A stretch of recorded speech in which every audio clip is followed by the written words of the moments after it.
कि इस कोरोना की अफवाह से हमारे कुछ लोग रुक गए, क्योंकि जिस तरह की तैयारी हम लोगों ने बनाई और अगर ये अफवाह काम नहीं करती तो वो हमारे अधिवक्ता साथी बैठते कहां। मैं तो इतनी देर से बैठकर जयमनी साहब यही सोच रहा हूं, अब अचानक टेंट नहीं लगते कलकल साहब, क्योंकि कार्यक्रम की जो तैयारियां जिस रूप से होती हैं उसको ध्यान में रखते हुए सारे डिसीजंस लेने पड़ते हैं।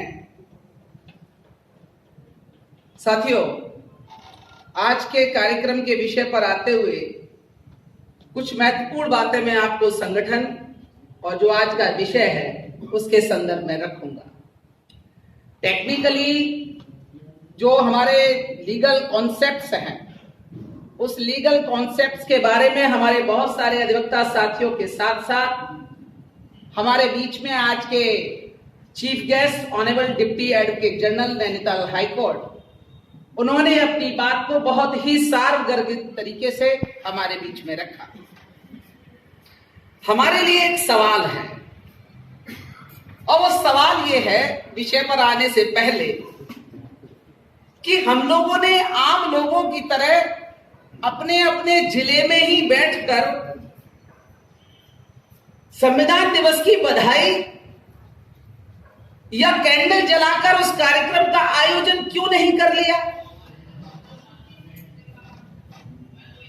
ये हम लोगों ने जहमत उठाई और हम लोगों ने अपने साथियों को भी कष्ट दिया और इतना जबरदस्त कष्ट दिया कि 26 तारीख तक वो मुझसे कहते रहे, सर आना पड़ेगा क्या। मैंने कहा कौन आएगा मुझे ये नहीं मालूम है, मैं दिल्ली में आपके स्वागत के लिए पहुंच गया हूं, मुझे ये मालूम है। निश्चित रूप से मैं आपको इस कार्यक्रम की अभूतपूर्व सफलता पर एक बात कहना चाहता हूं जो इंटरनली हमारे पास इंफॉर्मेशन आई। स्टेट ऑफ यूपी में संगठन ने बहुत ही ज्यादा पब्लिकली भी काम किया कि बहुजन समाज के लोगों को न्याय पाने के लिए किसी के पास जाने की जरूरत नहीं पड़ेगी। लोग आपके पास आकर पूछेंगे, सर कोई गलती तो नहीं हो रही है हमसे, पूछेंगे। ऐसा क्यों कह रहा हूं मैं ऐसा इसलिए कह रहा हूं, हम ही वो वर्ग हैं, हम अधिवक्ता ही वो वर्ग हैं जब लोगों की अक्ल और दिमाग खत्म हो जाता है और लोग पैसे लेकर आते हैं और कहते हैं थोड़ी सी अकल दे दीजिए। जिस वर्ग के पास में दूसरों को अक्ल देने का एकदम एक्स्ट्रा व्यवस्था हो और वो समाज यदि अपने समाज के लिए खड़ा होने का संकल्प ले ले तो कोई काम मुश्किल हो सकता है? नहीं हो सकता ना, नहीं हो सकता। लेकिन अभी वर्तमान में हमारे सामने जो समस्याएं हैं उन कुछ समस्याओं को ध्यान में रखकर अब मैं कुछ बातें आपको बताना चाहता हूं। रिसेंटली हमने एक सब्जेक्ट लिखा, इधर, क्या संविधान के अनुच्छेद 15 सब क्लॉज 4 और 17 ने अपने अंतिम लक्ष्य को प्राप्त कर लिया है? सभी लोगों ने कहा नहीं। Is it clear? और दूसरी भाषा में कहा यदि हां तो कैसे, और फिर आगे हमने लिखा यदि नहीं तो इसके लिए जिम्मेदार कौन। हमें दो बातें मालूम है कि ये जो अंतिम लक्ष्य है ये प्राप्त नहीं हुआ। मैं अंतिम लक्ष्य प्राप्त नहीं हुआ इसके बारे में केवल 2 डॉक्यूमेंट्री बात कहकर अपनी बात को आगे बढ़ा दूंगा। वो 2 डॉक्यूमेंट्री बात कौन सी है? जो भारत का संविधान है, वो भारत का संविधान क्या कहता है, वो बहुत very short, article 15 sub clause 4 and 17, prohibition of discrimination on grounds of religion, race, caste, sex or place of birth. This is the title. Now comes clause 4. Nothing in this article or in clause 2 of Article 29 shall prevent the state from making any special provision for the advancement of any socially and educationally backward classes of citizens, or for the scheduled castes and scheduled tribes. Very short.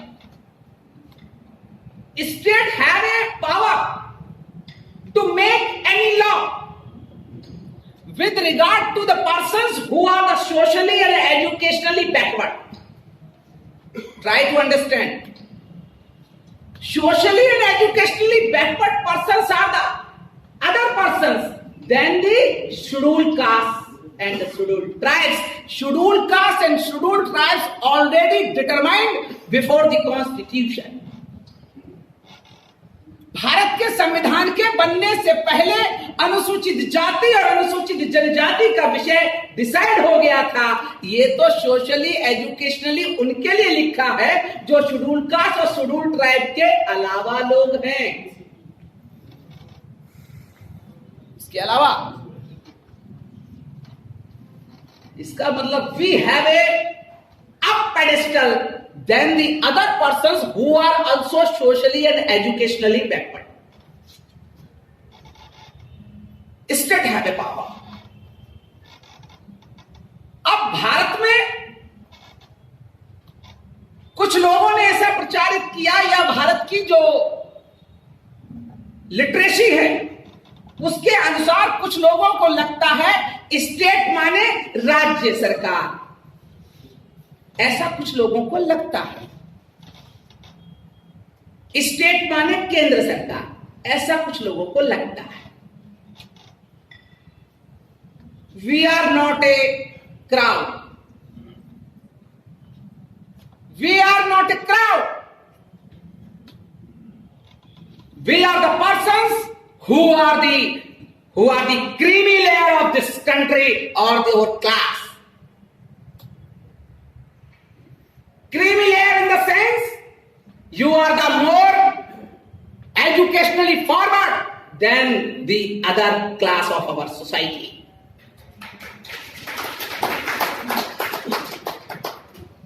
आपको state ने special law बनाने के लिए भारत के संविधान में प्रावधान किया और प्रावधान किया, उसके तहत ही ना SC/ST एक्ट बना। प्रावधान किया और प्रावधान किया इसलिए SC/ST एक्ट बना। और जब SC/ST एक्ट बना तो वो क्यों बना, इसके बारे में भी शॉर्ट में दो बातें। Now kindly have article 17 for a moment. Article 17 says abolition of untouchability. I am very thankful to my brother Siddhant Gautam. Very thankful. He given me a very good knowledge about this fact that Dr. Ambedkar don't want to only abolish the untouchability, even they want to abolish the caste system altogether. Very nice. Very nice. विद्वानों की जब जमात होती है तो किसी न किसी विद्वान के मुख से निश्चित रूप से जानकारी भरी बातें आती हैं। मेरा भी बड़ा सौभाग्य है। सौभाग्य in the sense not that वो वाला भाग्य मत समझ लेना। सौभाग्य मीन्स अवसर, अपॉर्चुनिटी, कि मुझे भी यहां से सीखने को बहुत कुछ मिला। जो हमारे साथियों ने कहा कि कास्टलेस सोसाइटी और प्रोविजन कहता है very short, untouchability is abolished from that very day when the constitution implemented in this country. Abolished right now, and its practice in any form is forbidden. And any practice यानी कोई भी उसका तरीका is absolutely forbidden, रोक दिया. The enforcement of any disability arising out of untouchability shall be an offense punishable in accordance with law. यानी किसी भी प्रकार की अनटचेबिलिटी किसी भी फॉर्म में अगर शेड्यूल कास्ट के लोगों के साथ में होगी, उसको अपराध घोषित किया. भारत के संविधान में मेरी जानकारी में केवल ये ऐसा आर्टिकल है जहां ऑफेंस भी डिक्लेयर किया गया. I am correct? This is. और इसी के पर्सोन्स में SC ST एक्ट आ गया. मैं सुप्रीम कोर्ट का सम्मान ठीक वैसे ही करता हूं. मैं भारत के संविधान का सम्मान की वजह से भारत के सुप्रीम कोर्ट और हाई कोर्ट का सम्मान करता हूं. क्यों? You are gaining the power from the Constitution itself. We are gaining the right from the Constitution itself. Supreme Court or any authority or any person in this country is gaining the power from the Constitution. Constitution is the supreme law of this country, not the Supreme Court. Bharat का संविधान सर्वोच्च है और भारत के संविधान से आप शक्ति ले रहे हो और हम भारत के संविधान से अधिकार ले रहे हैं. यदि भारत के संविधान की व्याख्या की जिम्मेदारी आपके ऊपर है, तो it is a well settled principle of law. It is well settled principle of law. You have to interpret the provisions as per the law, with the reasons, with the concepts, with the principles, not your own views. आप भारत के संविधान की व्याख्या करोगे, यह बात सच है, लेकिन मौलिक सिद्धांतों को आधार बनाकर, ना कि अपनी व्यक्तिगत विचार के आधार पर. बहुत छोटी बात नहीं है, बात बहुत आगे निकल गई. मैं भी जब वकालत के फील्ड में आने के लिए बेताब हुआ तो मेरे फादर ने मुझसे कहा, क्या हो गया है तुमको? हमने कहा मैं ठीक ठाक हूं. बोले हो गया का मतलब है तैयारी वैयारी करो, तैयारी वैयारी करके. हमने कहा अगर आपकी इच्छा है तो मैं तैयारी करता हूं. तो हमारे पिताजी बोले ये भी हम पर एहसान बता रहा कि आपकी इच्छा है. तो 6 महीने बाद रिजल्ट आया मेरा लॉ का. जब रिजल्ट आया तो मेरे फादर ने मुझे एक अपॉर्चुनिटी फिर दिया. हाँ भाई क्या करना है? हमने कहा आपकी वजह से तैयारी करेंगे, वैसे हमारी इच्छा बिल्कुल नहीं है. हमारे फादर ने कहा इमीडिएटली बंद कर दो, बंद कर दो. बोले वो करो जो तुम्हें अच्छा लगता है. मैंने कहा वकालत करेंगे हाई कोर्ट में. बोले हाई कोर्ट में करेंगे? इलाहाबाद इससे पहले मैंने देखा नहीं था. कलकल साहब हाई कोर्ट में क्यों करोगे? हमने कहा क्योंकि दिल्ली सुप्रीम कोर्ट जाना है. बोले दिल्ली सुप्रीम कोर्ट जाना है तो इधर इलाहाबाद क्यों जा रहा है? हमने कहा नीचे की जानकारी पहले होनी चाहिए तब ऊपर जाएंगे. है मैं इलाहाबाद मैं कभी कभी बड़े गर्व से कहता हूं, my registration is after joining the chamber. 12 अप्रैल को मेरा रजिस्ट्रेशन हुआ वकालत में, बार काउंसिल में, और 10 अप्रैल को मैंने चैम्बर ज्वाइन किया. 2 दिन पहले सीनियर था मैं इधर एक्सपीरियंस के मामले में. मैं आपको विषय की तरफ ले जाते हुए केवल बहुत शॉर्ट में एक बात कहना चाहूंगा. जो आर्टिकल 17 ने अनटचेबिलिटी और आर्टिकल 15(4) ने जो पावर्स दिया लॉ बनाने का, उसके तहत में SC ST एक्ट का ये सेक्शन है, वो सेक्शन क्या है मैं शॉर्ट में आपको बोलता हूं। सेक्शन 3 सब clause 1 sub clause R, intentionally insults or intimidates with intent to humiliate a member of a scheduled caste or a scheduled tribes in any place within public view। अब बस डिस्प्यूट यही है। हमारे भी कुछ मीडिया के साथी कुछ थे पहले, उन्होंने जब पूछा मुझसे सवाल कि सुप्रीम कोर्ट का एक रीसेंट जजमेंट आया, वो रीसेंट जजमेंट सुप्रीम कोर्ट का क्रिमिनल अपील के अंदर आया हितेश वर्मा वर्सेस द। इत्तेफाक है कि सुप्रीम कोर्ट का जजमेंट भी उत्तराखंड राज्य के संदर्भ में आया और हमारे चीफ गेस्ट भी डिप्टी एडवोकेट जनरल ने उत्तराखंड हाई कोर्ट से है। It's a very coincidence. Insults in any place with in public view. मैं सुप्रीम कोर्ट के जजमेंट से पहले एक दूसरे जजमेंट इलाहाबाद हाई कोर्ट पर आकर आपको बता दूं, उसका नाम है जजमेंट का KP Thakur and another versus Sunil Tripathi, sorry government of state of UP and another.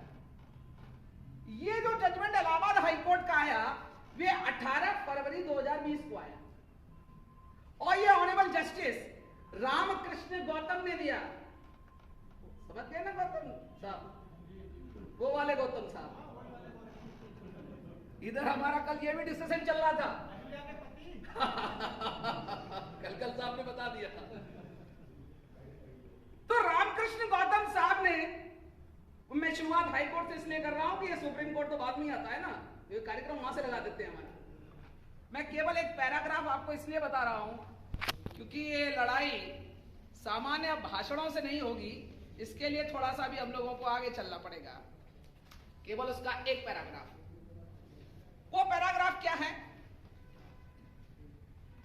कि 482 482 की एप्लीकेशन में एक व्यक्ति हाई कोर्ट गया इस बात को लेकर कि साहब कि जिसने ये कंप्लेंट फाइल कर दी है SC ST में बड़ी गलत है, ये सेक्शन नहीं बनता 3110 यानी सब क्लॉज आर का। क्यों? क्योंकि जिस समय की ये घटना बता रहा है उस समय कमरे में मेरे अलावा और इसके अलावा कोई था ही नहीं। This was the issue. अब जब कोई कमरे में था नहीं, ये वर्ड्स क्या यूज किया? It was the chamber of the inquiry officer where presenting officer and the inquiry officer were present and it can never be said to a public view even if any occurrence took place at that place, it may never be said to be a public view and it has been verified by the apex court।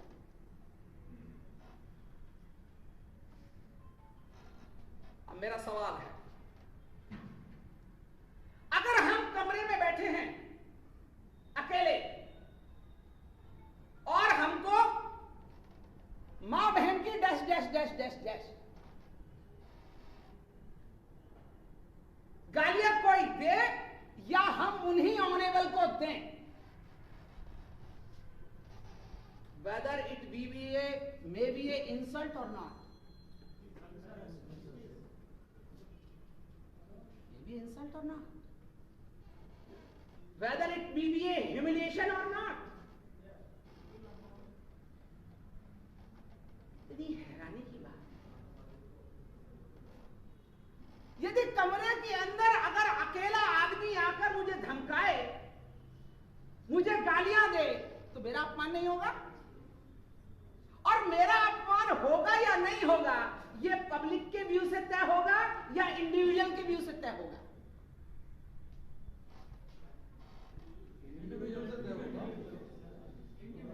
View.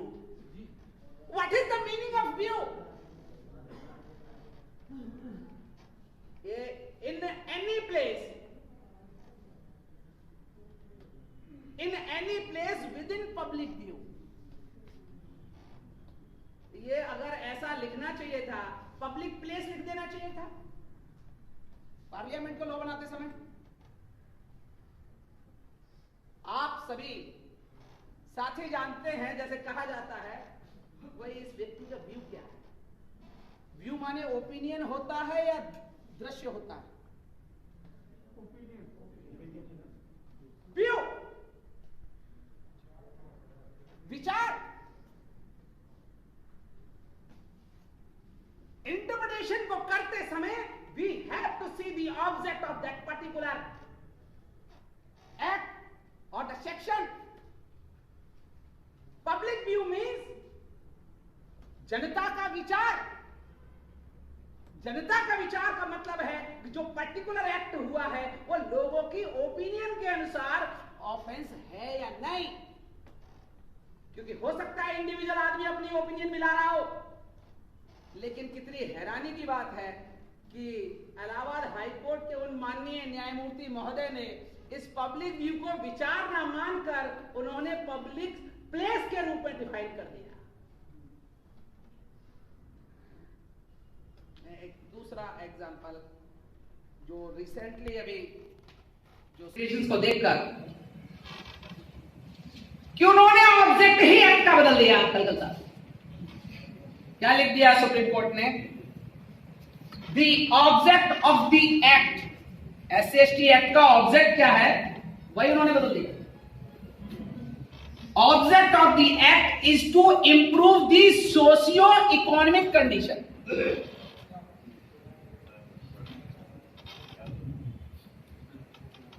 Socio-economic condition.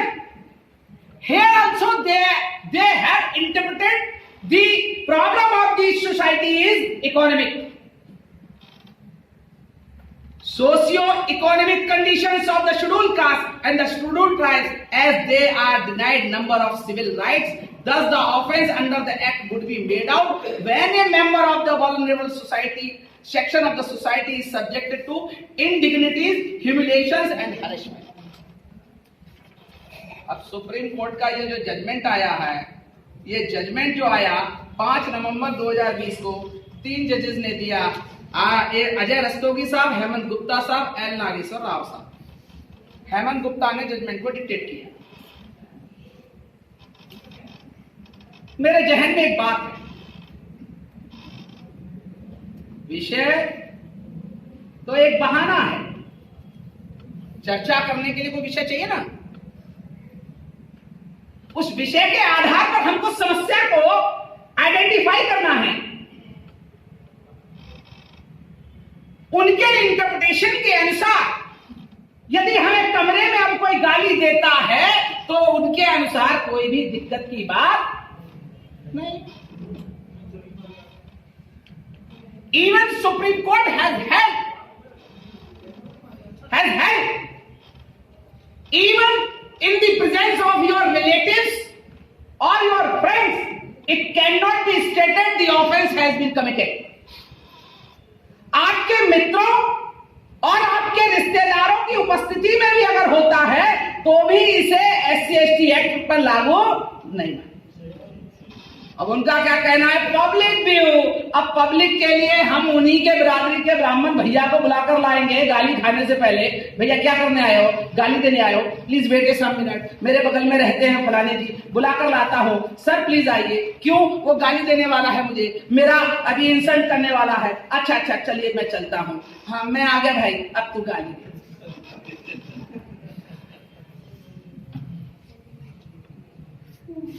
लग रहा है ना?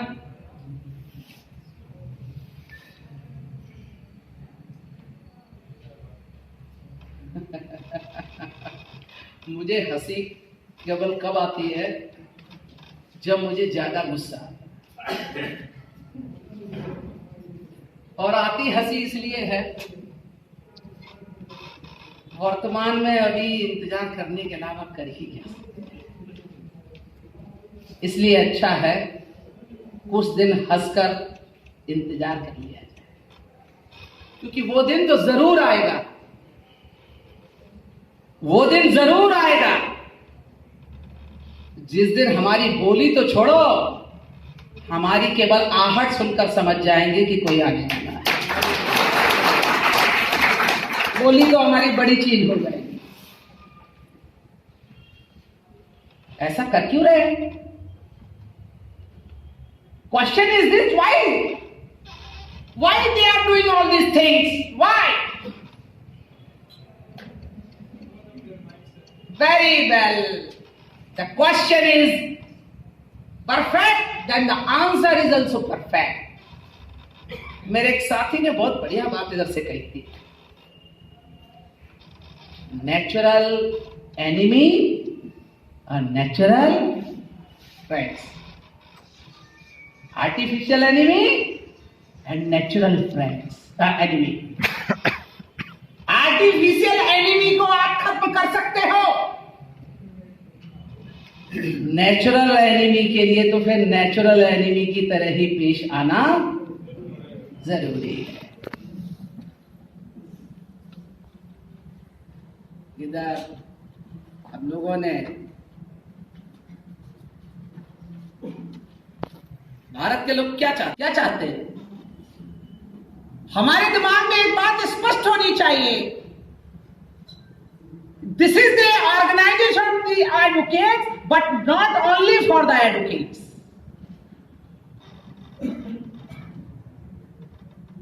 This is the organization of the advocates, but not only for the advocates. This is for the whole country.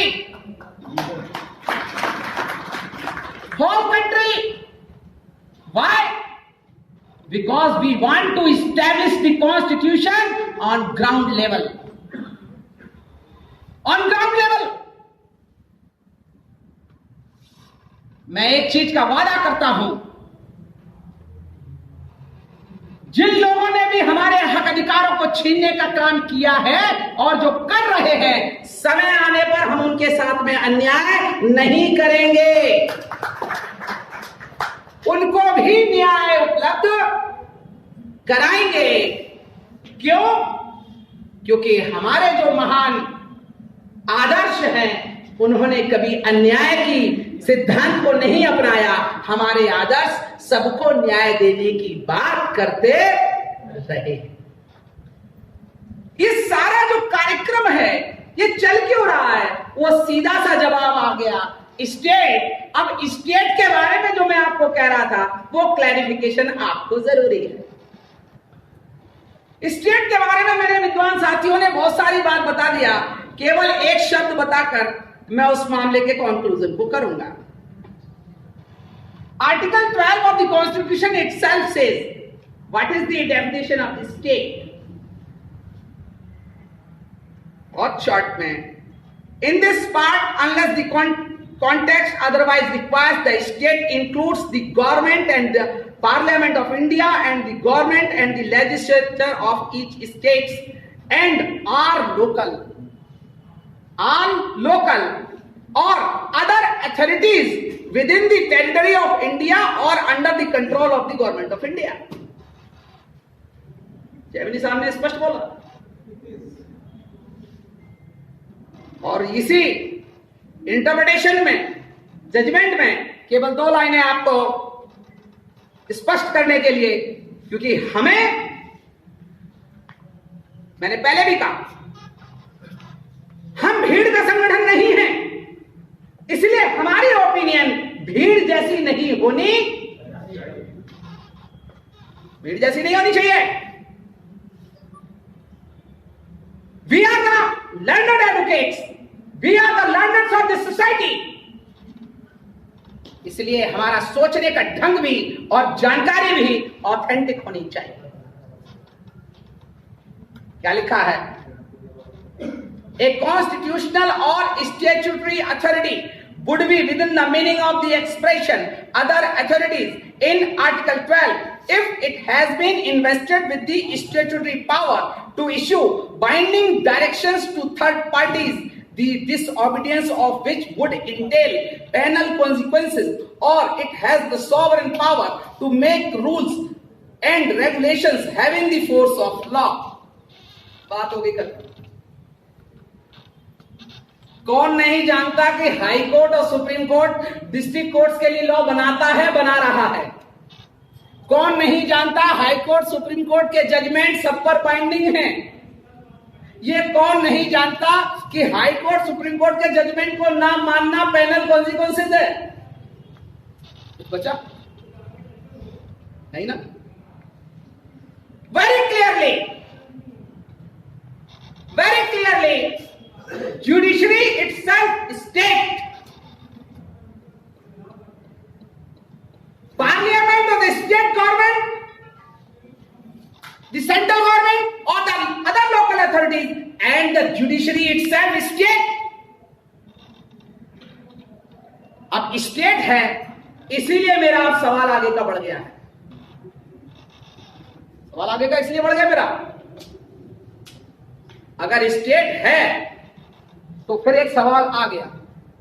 वो सवाल क्या है वो मैं आपको केवल 2 मिनट के अंदर बताने का कोशिश करूंगा। आर्टिकल 16 सब क्लॉज 1 और 4 को बाद में देखेंगे। 16(1) क्या कहता है? There shall be equality of opportunity for all citizens in matters relating to employment. All citizens including the scheduled caste और appointment to any office under the state. Supreme court के जजमेंट्स में यह बात कही जाती है कि हाई कोर्ट और supreme court is not a government service.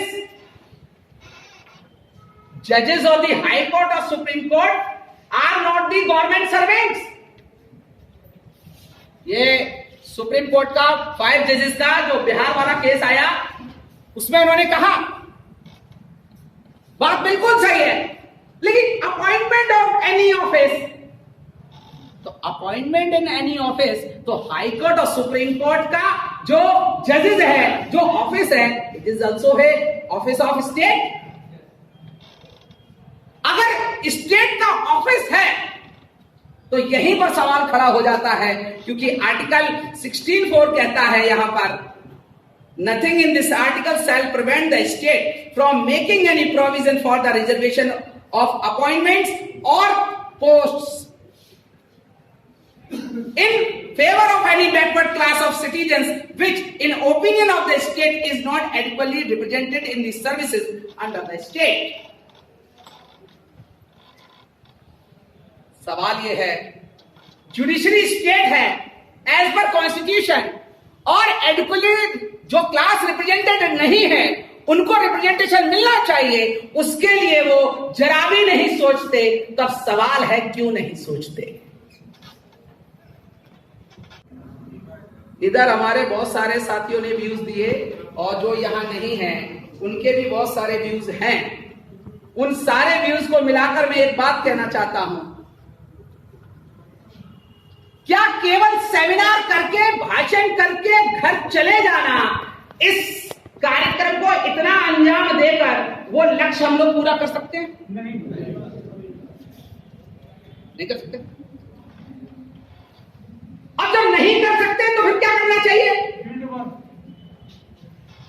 हमारे साथी विद्वान हैं, इसलिए देखिए पहले से उनके पास आंसर हैं ज्यादातर है। मैं 2 चीज कहकर अपनी बात को आगे बढ़ाता हूं। What we want, we means our society, Bahujan Samaj. What we want justice, we want justice in which field?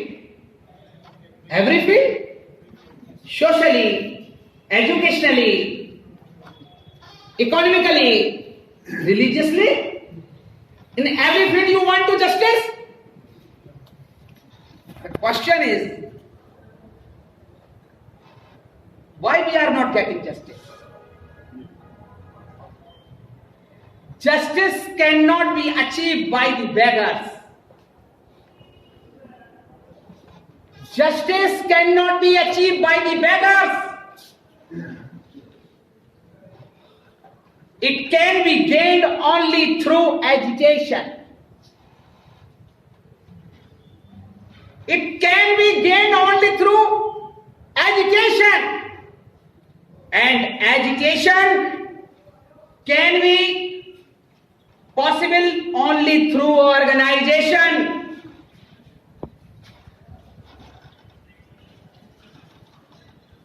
Agitation can be possible only through organization. Agitation cannot be done by the individuals.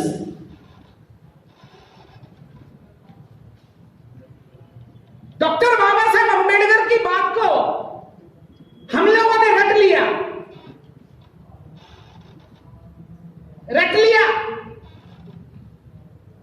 To educate, to organise, to agitate, उसके बाद में घर चले चलो। अब हमारे आदरणीय मुख्य अतिथि साहब ने आपको बताया, अरे भैया वो डबल ग्रेजुएट हो गए और कितने एजुकेट बनोगे? हो गए ना एजुकेट। ये जो कॉन्सेप्ट है to educate, to organise, to educate, doctor Baba Saheb Ambedkar का जो मूल सिद्धांत है वो इस बात पर निर्भर है, यदि विद्वान लोग होंगे यानी लोग अगर शिक्षित होंगे तो उनका नेक्स्ट एफर्ट होगा to organise. If the educated person will organize, then the education may be possible. Then मैं किसी भी संगठन का नाम लेना नहीं चाहता जो तमाम भीड़ के लोगों के द्वारा चलाए जा रहे हैं, लेकिन जैसे ही दरोगा जी सामने आते हैं तो सारा उनका विचार और विचारधारा गायब, और फिर वो हमारे जैसे और आप जैसे वकील के पास आते हैं, वकील साहब 195 लगा दिया है, आईटी एक्ट की लगा दिया है, जरा जल्दी से अरेस्ट करवा दीजिए। तो मैं खास तौर से अपने समाज के जो लोग होते हैं, क्योंकि ऐसी हरकत वही करते हैं और वो तो करेगा नहीं, तो मैं आपको हकीकत बता रहा हूं। पहले चरण में मैं उनको बहुत डांटता हूं, मैं उनसे कहता हूं जब दम नहीं है तुम्हारी इसको सहने की तो क्यों लिखते हो? क्यों लिखते हो? मिर्जापुर की कहानी, और एक साथी ने जोश में आकर देवी जी के दिनों में लिख डाला। अब वो अलग है, बहुत सारे ऐसे कई हैं, वो तो भड़कावाल वाले भी हैं, लिख डाला। वाक्या जरूरी है समझना। और लिख डाला महिषासुर की पूरी कहानी, और जब कहानी लिख गई तो उन्होंने तुरंत अपना, जैसा कि मीडिया वाले साथियों ने किया और दिखा दिया कि बिल्कुल हिंसा फैल जाएगी जिले में, रात को 1 बजे दबिश डालकर उसको पकड़ा। 1 बजे गिरफ्तारी हो गई। Magistrate trial, offence is under 3 years। CGM साहब ने जमानत खारिज कर दिया। बात को समझिए, रात को 1 बजे गिरफ्तारी, भयानक अपराधी। 1 बजे गिरफ्तारी, मजिस्ट्रेट ने, जिसको पावर 7 साल तक का है, चीफ जुडिशियल मजिस्ट्रेट, उसने खारिज कर दिया। सेशन जज को पावर आजीवन कारावास तक का है, डेथ सेंटेंस का है, उसने भी खारिज कर दिया। मामला हाई कोर्ट आया। इत्तेफाक की बात है कि जिनकी यहां जमानत जानी थी उनके यहां से ट्रांसफर होकर देवी के भगत जी क्या पहुंच गए। अभी तो वो रिटायर हो गए, तो उनका नाम लेने में कोई समस्या नहीं है, क्योंकि वैसे तो हम हाई कोर्ट का सम्मान करते हैं। Honourable justice K. N.. Vajpayee,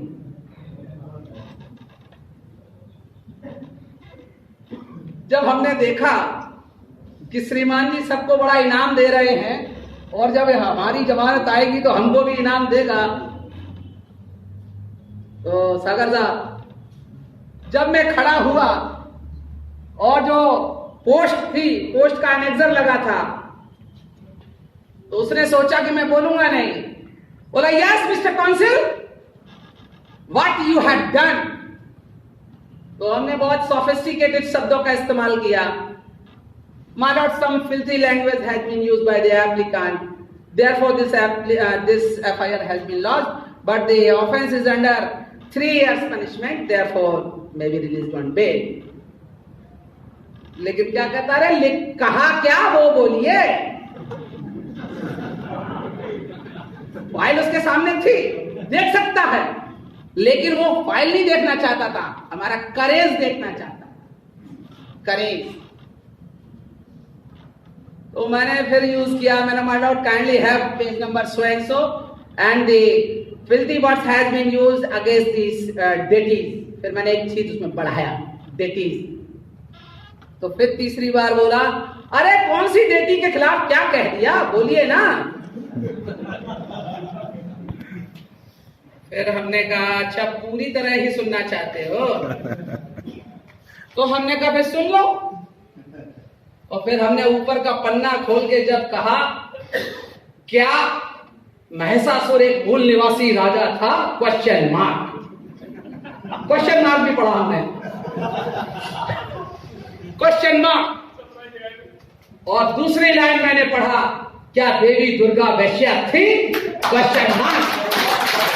mister council, counter.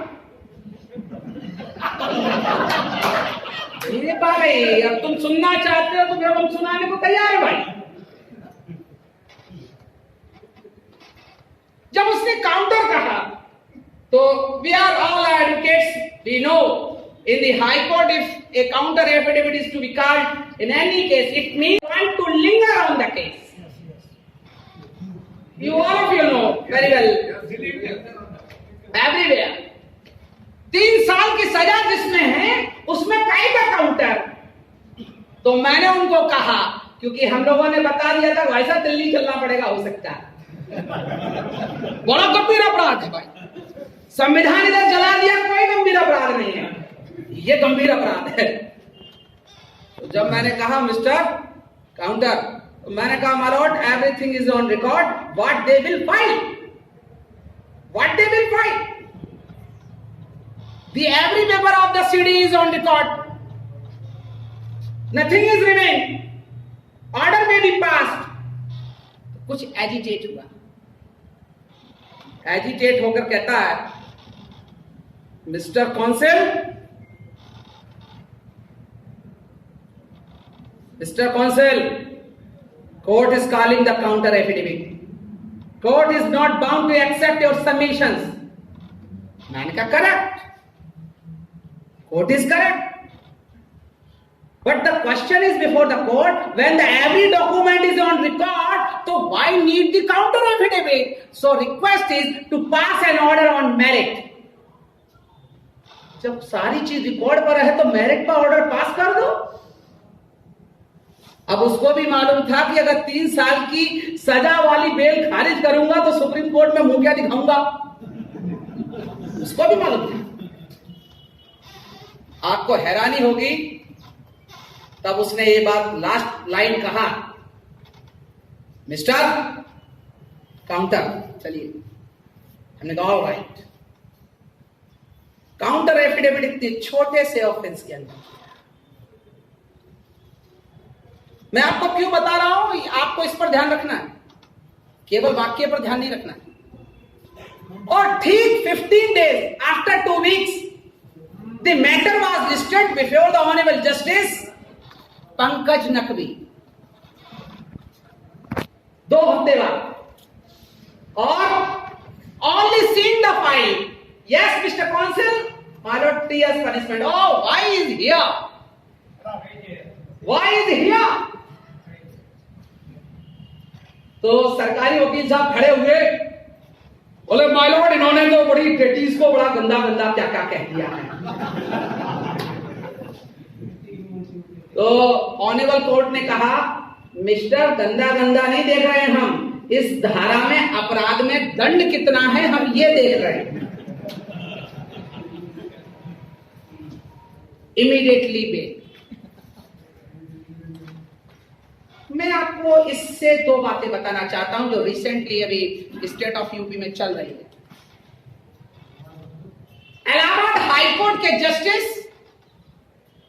Honourable NC Tripathi साहब ने रिसेंटली अभी एक जजमेंट दिया, आर्टिकल 21 के प्रोटेक्शन के तहत दो हिंदू मुस्लिम लड़का लड़की ने शादी कर लिया और शादी करने के बाद जब प्रोटेक्शन के लिए गए तो एनसी त्रिपाठी ऑनरेबल जस्टिस ने अपना ज्ञान लगा दिया और ज्ञान लगाकर कहा त्रिपाठी जी ने कि शादी के लिए किया गया धर्म परिवर्तन मान्य नहीं है।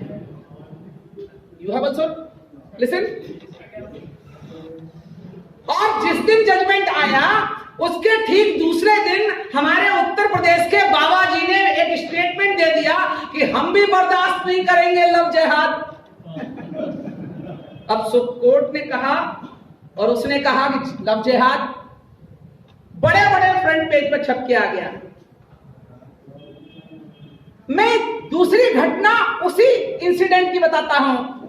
एक दूसरे कपल हिंदू मुस्लिम ने शादी किया, ऑनरेबल जस्टिस जे मुनीर साहब क्या गया और दूसरी petition honourable justice Pankaj Naqvi साहब क्या गया। मैं आपको अंतर बताना चाहता हूं कि what is the meaning of the representation. J Munir क्या गया, पंकज नकवी क्या गया, तो स्टेट काउंसिल ने अपोज किया कि साहब ये पिटीशन मेंटेनेबल नहीं है, शादी नहीं हो सकती, मान्य नहीं है, इसको खारिज किया जाना चाहिए। पंकज नकवी साहब ने कहा मिस्टर काउंसिल हम इसमें ये टेस्ट नहीं कर रहे हैं कि whether the conversion of the religion is correct or not. We are examining if both are major, then the fundamental right granted under Article 21 is violated. अनुच्छेद 21 का उल्लंघन है, इसलिए ये मेजर है तो कोई भी मेजर दो शख्स साथ में रहने के लिए मौलिक अधिकार रखते हैं, इसलिए आपका आर्गुमेंट गलत है, पिटीशन अलाउ। अब यहीं पर ये मेरी दो उंगलियां तथ्य एक जैसे हैं, तथ्य एक जैसे हैं। मैंने जमानत का भी बताया, मौलिक अधिकार का भी बताया। मित्रों, खेल सारा विचारों का है। कुर्सी पर कौन बैठा है इसका विचार क्या है। Important thing is this, chair would not से समथिंग। कुर्सी कुछ नहीं कहती, कुर्सी पर बैठा जो व्यक्ति है उसकी जो सोच है वही उसकी व्याख्या है। वाजपेयी साहब ने अपनी व्याख्या किया, नकवी साहब ने अपनी व्याख्या किया, त्रिपाठी जी ने अपनी व्याख्या किया, जे मुनीर साहब ने अपनी व्याख्या किया। इसका सीधा सा मतलब है कि जो रिप्रेजेंटेशन होता है और रिप्रेजेंटेटिव जो होता है, उस रिप्रेजेंटेटिव की जो थॉट्स होते हैं, जो सोच होती है, उसी के अनुसार उसके इंटरप्रिटेशंस भी होते हैं।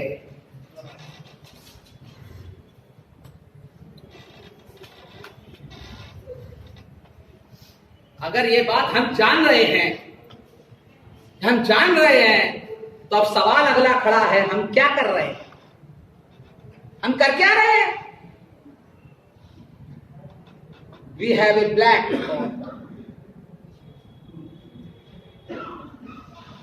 दुनिया के इतिहास में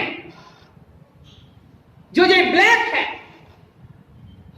शायद आपको मालूम होगा और नहीं मालूम है तो मालूम हो जाए कि पूरी दुनिया में वकीलों का कोर्ट सारी, चाहे जो मौसम हो, ब्लैक ही क्यों है। लोग कुछ कहते हैं व्हाइट होना चाहिए, ये होना चाहिए, वो होना चाहिए। आप गूगल पर सर्च कर लो और इस्लाम में पैगंबर साहब को एक नाम दिया जाता है काली कमली वाला। काली कमली वाला, क्योंकि साथियों काला वो कलर है जिस पर कोई रंग नहीं चढ़ता।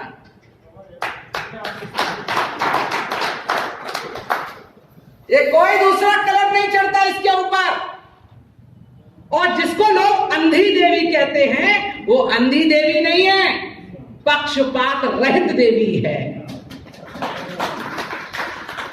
पक्षपात रहित, उसका मतलब है कि मैं आप रहते हुए तुम्हारे साथ पक्षपात नहीं करूंगी। और ये काले का मतलब है तुम अमीर हो, तुम गरीब हो, तुम चाहे जिस जाति के हो, तुम चाहे जिस बिरादरी के हो, चाहे मेरे दोस्त हो, चाहे मेरे दुश्मन हो, इस पर कोई भी रंग चढ़ने वाला नहीं है। अब इस पर एक रंग चढ़ गया है। मैं अनुरोध करूंगा ऐसे हाथ जोड़कर, आप लोग उस रंग को उतार। वो रंग कौन सा है? और छोटा है, उसकी क्या बिसात और छोटा है। तो वो रंग है पॉलिटिकल। कौन सी? पॉलिटिकल, जो डॉक्टर बाबा साहब अम्बेडकर ने कहा।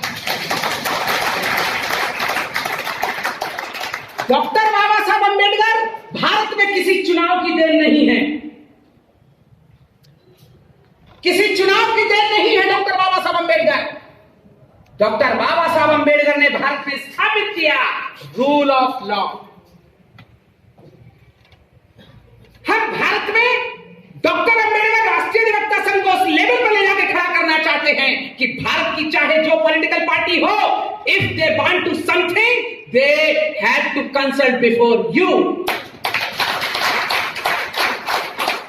आपको मालूम होगा भारत के संविधान में स्पष्ट व्यवस्था है, सरकार प्रदेश की बिना एडवोकेट जनरल के और केंद्र में बिना सॉलिसिटर जनरल के चल नहीं सकती। कॉन्स्टिट्यूशनल प्रोविजन है। अटॉर्नी जनरल है,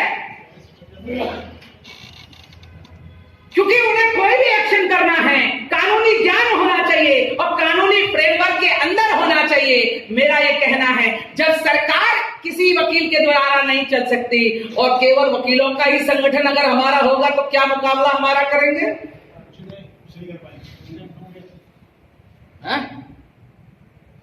हमें, इसीलिए मैंने हाथ जोड़कर कहा कि अब सोचने का हमको थोड़ा सा तरीका बदलना है। मैं 2-3 बातें कहकर बात को खत्म करूंगा विद इन 5 मिनट्स।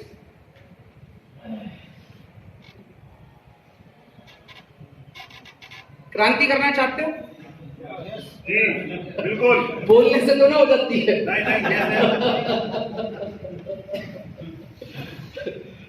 मेरे साथी उधर बैठा है मेरा छोटा भाई। छोटे भाई ने पूछा, भैया मेरे यहाँ लोग बहुत कमा रहे हैं, तो मैंने कहा वेरी गुड।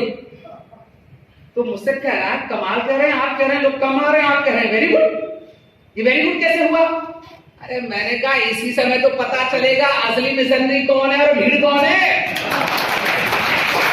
तो अच्छा मैं और कहता, यही बात समझ। हमारे जितने साथी हैं सभी जानते हैं, जैसी हमारी तैयारी थी उतने लोग आ जाते, तो मैं खुद ही कह रहा हूं उतना बड़ी वैसी हो जाती। क्रांति हम लोग करना चाहते हैं। डॉक्टर बाबा साहब अम्बेडकर के कुछ शब्दों को मैं आपको याद दिलाना चाहता हूं। सामाजिक क्रांति के अगर हम वाहक बनना चाहते हैं अगर, तो निश्चित रूप से आपको जान लेना चाहिए विचारों में परिवर्तन किए बिना और विचारों में क्रांति पैदा किए बिना समाज में क्रांति संभव नहीं है। संभव नहीं।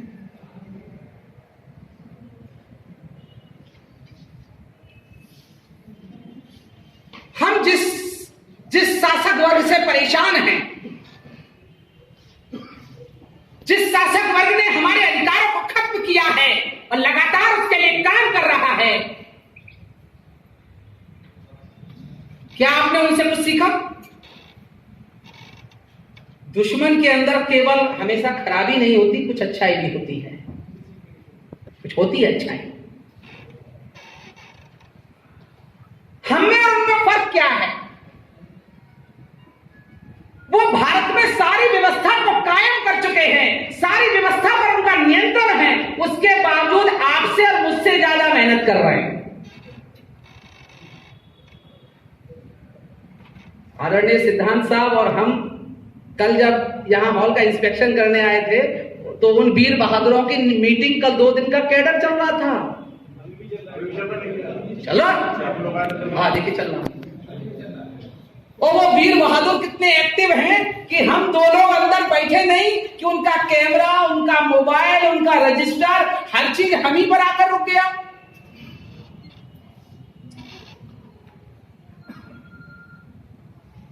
सीखना पड़ेगा,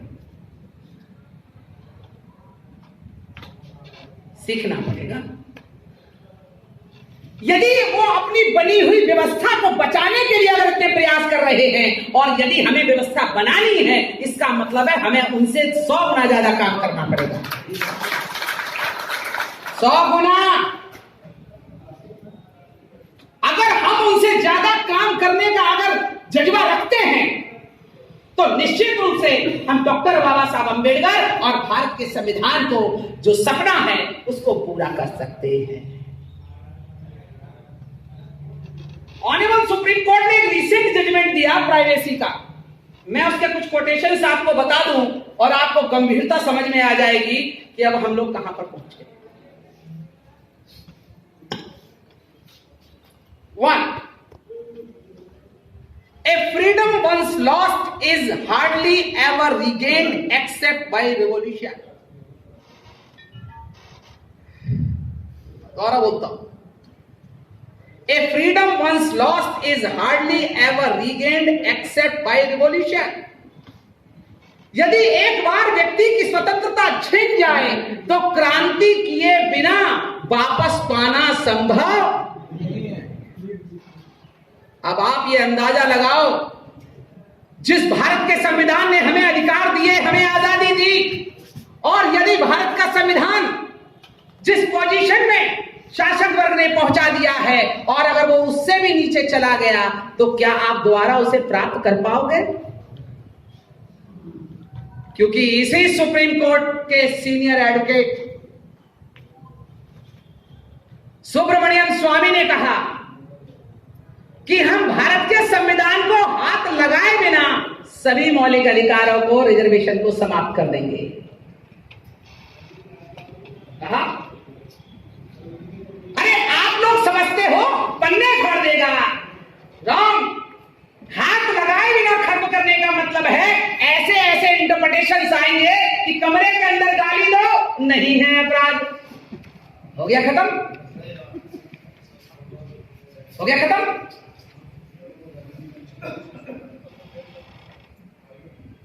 दूसरी बात, इसके आगे हमें हर चीज को गंभीरता से लेना है।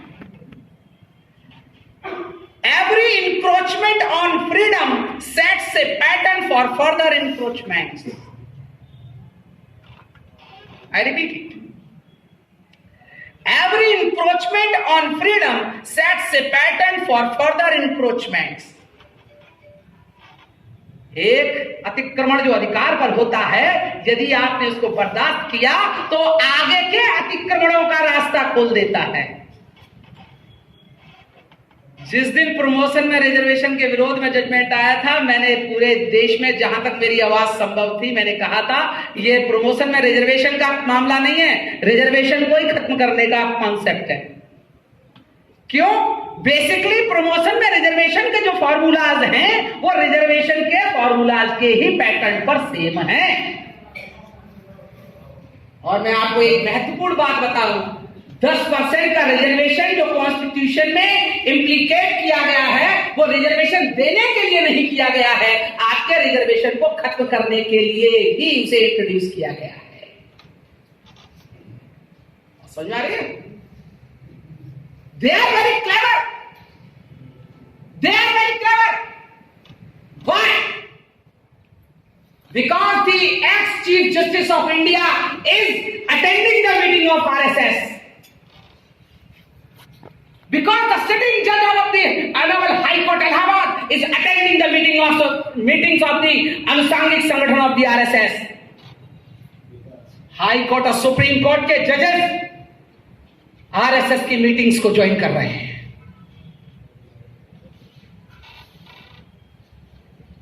ये जवाब किसी ये षड्यंत्र लंगोटीधारी का नहीं है, आपके और हमारे से ज्यादा कानून जानने वाले लोगों का षड्यंत्र है।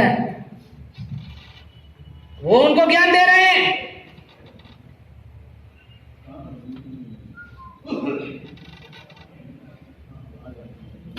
केवल मेरा एक सवाल, उसके बाद में बात समाप्त। करना चाहिए कुछ है? करना चाहिए। मेरे साथियों, यदि वास्तव में आपकी और हमारी इच्छा है कुछ करना चाहिए, तो मामला कार्यक्रम तक सीमित नहीं रहना चाहिए। मैं करीब 2 महीने पहले आया था कलकल साहब यहाँ दिल्ली। भयानक कोरोना था, इससे थोड़ा सा इससे भी ज्यादा था। और आदरणीय कलकल साहब की एक बात बड़ी बढ़िया लगी उस समय भी और आज भी। कलकल साहब ऐसे ही उस दिन भी थे, आज भी है। उन्होंने कहा यहां से आकर कि भाई मैं तो जितनी देर से बैठा हूं मैंने तो लगाया नहीं मास्क। मास्क लगाने ना लगाने का विषय नहीं है, विषय सोच का है। हमारे राइट्स खत्म हो रहे हैं और हम केवल कोरोना का रोना लेकर बैठे हैं। कोरोना खेल हो रहा है। बहुत गंभीर सिचुएशन है, बहुत गंभीर सिचुएशन है। केवल एक बात कहकर मैं अपनी बात समाप्त करता हूं मेरे साथियों। जो ये कारवां हम लोगों ने बनाया, ये किसी व्यक्ति विशेष की सेवा के लिए नहीं बनाया।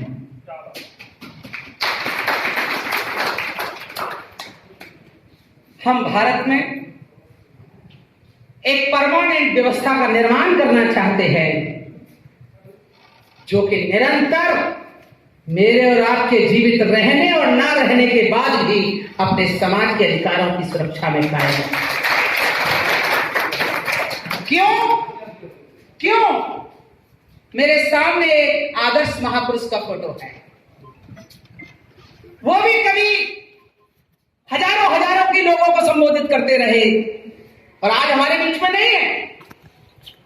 मैं 100 लोगों को 50 लोगों को बोल रहा हूं, आप भी। और कुछ लोग मीटिंग में भी नहीं आते, तो जो लोग मीटिंग में नहीं आते उनको भी निपटना है, जो डाइस पर बैठे हैं उनको भी निपटना है, जो यहां से बोल रहा है उसको भी निपटना है। बाबा साहब भी निपट गए। फर्क क्या है? जब बाबा साहब का फोटो, क्योंकि अब डिजिटल युग है तो फोटो तो बच्चे जानते रहेंगे ना 2-4 पीढ़ी बाद भी, हमारा फोटो भी जानेंगे। जब बाबा साहब के फोटो के बारे में लोग पूछेंगे ये कौन है, तो लोग बताएंगे ये वो योद्धा है जिसने अधिकारविहीन समाज को हजारों साल से जिसे गुलाम बनाया था, उसे हक अधिकार दिलाए। ये वो महान डॉक्टर बाबा साहब अम्बेडकर है। बाबा साहब को लोग ऐसे बताएंगे या महापुरुषों को ऐसे बताएंगे, और हमारा फोटो भी होगा हमारे घर में। तो ये कौन है? ये वो नालायक लोग हैं जो डॉक्टर बाबा साहब अम्बेडकर के द्वारा दिए गए अधिकारों को बचा भी नहीं पाए थे। तो क्या है? बाबा साहब को फूलों का पुष्प अर्पित कर दो और इस बाप दादे को जूतों से मारो। नेशनल दस्तक की आपसे गुजारिश है कि अगर इसको बचाना चाहते हैं तो नेशनल दस्तक को सब्सक्राइब करने के लिए रेड कलर के सब्सक्राइब बटन को दबाएं, फिर बेल आइकन की घंटी दबाएं। नेशनल दस्तक को बचाने के लिए बहुत जरूरी है कि हर खबर को शेयर करें, लाइक करें, कमेंट जरूर करें।